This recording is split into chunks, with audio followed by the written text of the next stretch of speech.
Hi, I'm Carl Tannenbaum, Chief Economist for Northern Trust. The phrase, strike while the iron is hot, means taking advantage of opportunity. It dates from the days when blacksmiths fashioned metal by hand. The job was dangerous, but smiths were not covered by any kind of safety net. They had guilds, but not unions. 2023 will be known in part as a year in which unions struck while the iron was hot. With the world's labor markets tight, workers took the opportunity to press their advantage. Their success produced some breakthroughs, which will have a series of economic impacts. The pandemic produced a shock to the world's labor supply. COVID-19 limited the ability to work and prompted many to retire earlier than anticipated. Immigration was severely curtailed in an effort to safeguard public health. The resulting competition for employees drove up wages in a broad range of sectors.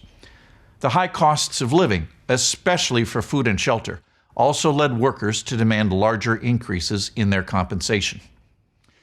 These developments provided significant leverage to organized labor as they approached contract negotiations.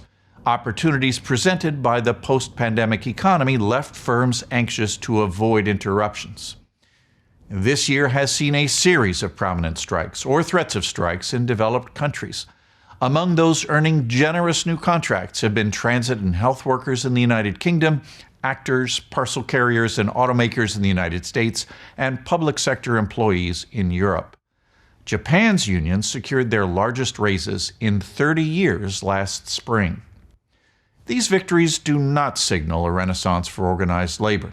Union membership has fallen to just over 10% in the United States from nearly a third in 1960. About 1/4 of British workers are unionized as opposed to 40% 60 years ago. The shift from heavy to service industries and the expansion of global trade have contributed to this evolution.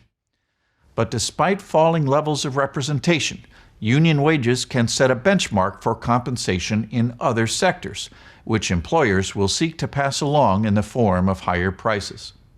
None of this is to suggest that the pay being demanded and gained by unionized employees is unjust or unreasonable, but the results of collective bargaining will place upward pressure on inflation at a time that policymakers are trying to tame it. Unfortunately for me, there is no economists' union that can press my case for better pay. I may have to put a few irons in the fire to see if I can spark some interest. And that's the view from here.